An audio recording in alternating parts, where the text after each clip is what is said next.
Hey friends, welcome back to Thread Count. I'm Chase Tyler, and Thread Count is where I deconstruct the industry one stitch at a time. In this week's episode, we are going to be breaking down the controversy, the drama, and the backlash and response to the Sydney Sweeney X American Eagle campaign.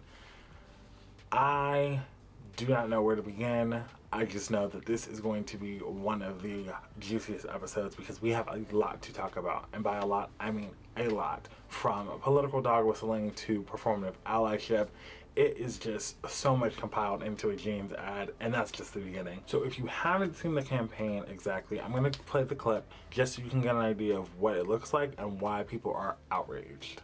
Genes are passed down from parents to offspring, often determining traits like hair color, personality, and even eye color. My genes are blue. Sydney Sweeney has very genes. Now, it's no surprise that in this digital age of social media and marketing, brands are relying on celebrities and influencers to be at the helm of their latest campaigns. So the problem that people are having is that with Sydney Sweeney at the face of this campaign, someone who is blonde hair, blue-eyed, and white, it gives off this message that only this version of an American girl is deemed as great. And with some of her prior past controversies with, let's just say, the photo of her with her family a couple holidays ago, 4th of July a couple years ago, people were a little bit and had been on the fence about where she stood politically. So it kind of came off as this thing of, okay, are you aligning on the wrong side of history? Are you on the right side of history? You know, kind of that sort of thin line that a lot of people are facing right now. And one of the issues that people are having is that she's not really necessarily said anything since it's come out. They've kind of just acted as if it didn't happen. American Eagle even went so far as to put out a statement, which I will pop up on the screen, that doesn't really give any sort of apology, more so just everybody's genes are great and let's embrace it and everybody deserves to have great genes. But in the context of the situation, when you have somebody who looks like Sydney at this, you know, messaging saying that, you know, my genes are blue, it kind of gives this message that this is the only standard of great, when in a current political climate where we are, it's hard to see that that can be perceived as, I'm gonna say it, racist, xenophobic, kind of just one way of thinking. And so a lot of people have expressed outrage. A lot of brands have responded in response, doing parody videos. One in particular that caught my attention was a Dunkin' Donuts ad with one of the stars of The Summer I Turned Pretty, and that even had its own controversies because of the way that he talked about his tan for the summer, and again, he's a white actor. Look, I didn't ask to be the king of summer. It just kind of happened. This tan? Genetics. I just got my color analysis back. Guess what? Golden summer. Literally. So it kind of is just this, it's a openness can of worms as to the way that people view messaging in this current political climate, because right now it's so hard to send a message without it being political. And let's face it, fashion has always been political in my opinion, but one of the things that people are starting to notice is that the way that you are voicing out towards, you know, the mass media, the mass public and things, it can come off though as though it's one side versus for everybody. So I feel like that's where people were frustrated, because they were trying to figure out, okay, are you saying that this is the only way that it should be? Are you saying that this is the only way that is great? And it kind of can fall into, I'm just gonna say it, the Making America Great Again slogan, all right, all white. Let's face it. Okay, so I have some notes on my phone, so I make sure I get all my talking points across. But one of the things that a lot of people are focusing on is the way that the advertisement had focused on the word jeans. Originally, it came off as talking about, you know, it's denim, it's a denim ad for jeans.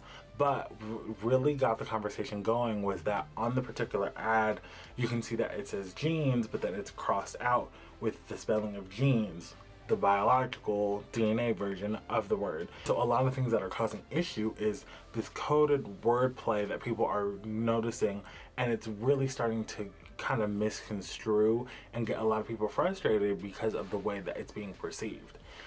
Another thing is that the reason why I think it hit a nerve is because of the way that in this current political climate, let's face it, we have both sides, but the opposite side, or rather the right side, alt-right, let's just say what it is, they are pushing this agenda of Christian values, all-American, all of these terms that automatically kind of give a version of what Sydney Sweeney was portraying. Even though if that wasn't necessarily her true intention, that's how it came across. And that is why it hit a nerve with people. Especially because I live in Vegas, and they'd even gone so far as to do an advertisement on the Sphere here in Vegas with the ad campaign.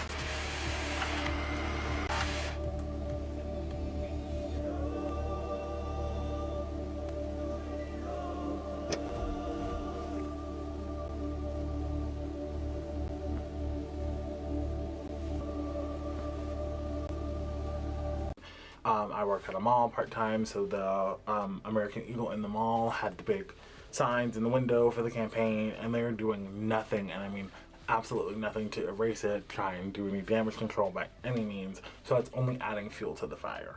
And also for me, how it ties into this racial insensitivity within fashion is that fashion has always favored, let's just say it, fashion has always favored white people.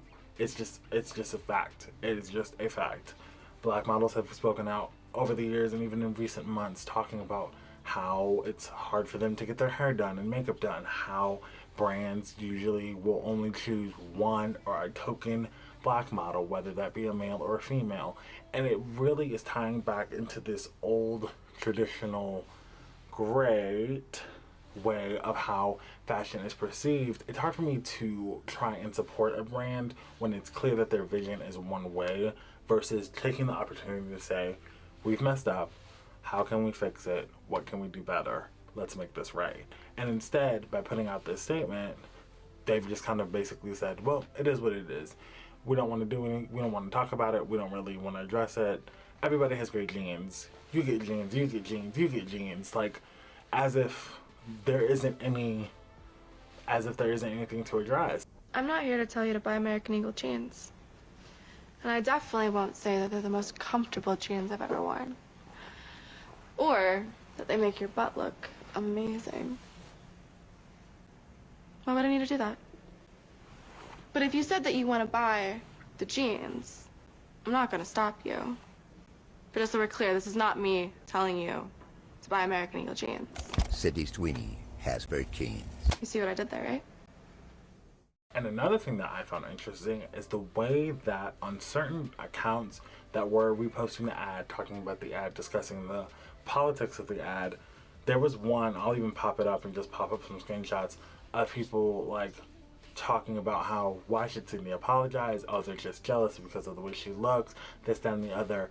Yes, if they're jealous of the way she looks, why do you think that is?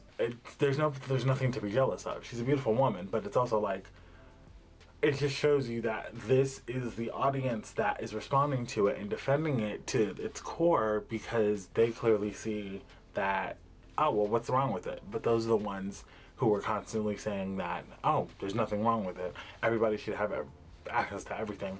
There should be people to, it's become this whole philosophy of white is right, in my opinion, and it's very disheartening, and it's very also demeaning because it also portrays this tale as old as time philosophy that there should only be one way of looking at things, and that's not the case. That's not how this country is. There isn't just everybody looks one way, everybody is a certain way, and for a brand to push this messaging forward, especially to a younger generation with Sydney at the face of 20-somethings, teenagers, things like that, especially, on TikTok and Instagram and social media, it can honestly mess with people's way and view of how they perceive themselves, because if their messaging is, well, she has great genes, well, I don't look like her, so where does that put me? And I think it's one of the things that they definitely missed the mark on because of how easily it could have been taken out of context and how it's just amassed this whole argument on social media of, well, which way is right, or which, who's right in the situation, when it's like, had it just been a campaign, in my opinion, had it just been a campaign of, I love my jeans. My jeans are great. This, that, and the other. And not necessarily talked about my jeans are blue and this, that, and the other. All jeans are blue.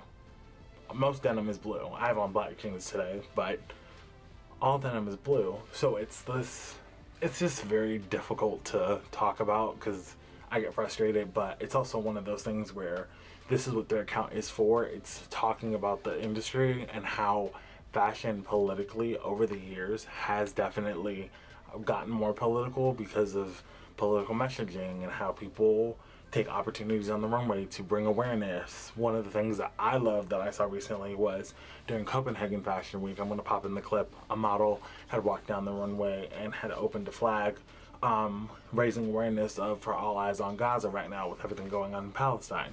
That to me is a way that fashion can be political in a positive way because it brings more awareness to a situation where that needs to be the focus.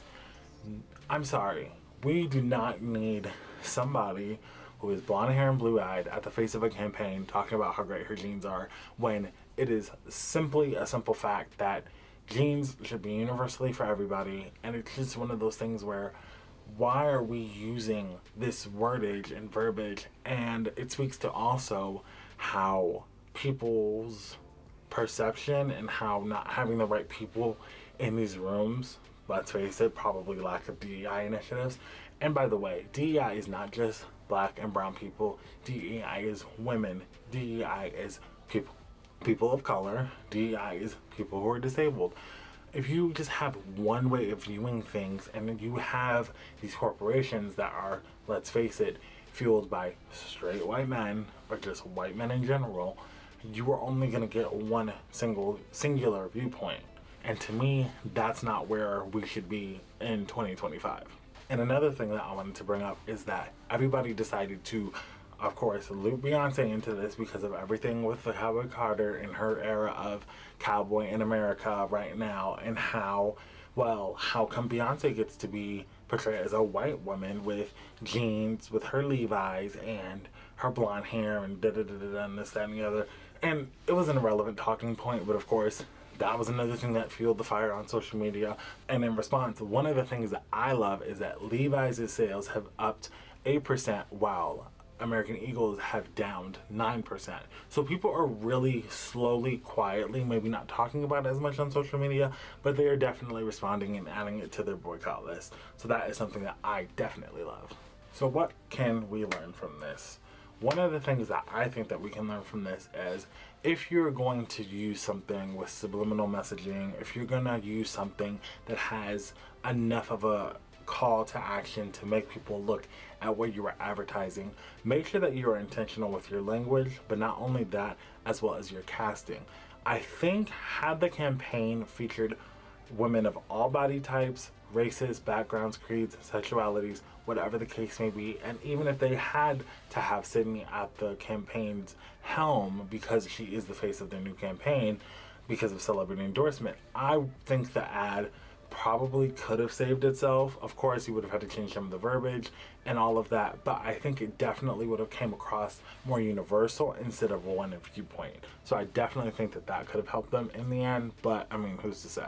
And as I had said earlier, it is so important now more than ever to have a diverse team on your projects because of the way that things can easily be misconstrued. I'm not saying that you have to check every single box, everything as if it's a diversity hire, but if you only have one certain way and one certain viewpoint, it can be definitely hard for people to understand the message that you're trying to portray. And I feel like had the American Eagle team had a better understanding of what this could have been, I think that they easily could have fixed it. But I mean, it's too late now. So, was this just a tone-deaf denim drop, or was this something that needed to be addressed so that people can look further into the problems in the fashion industry? You tell me in the comments below. Make sure to leave a comment, like, and subscribe, and I'll see you guys next time on Third Count.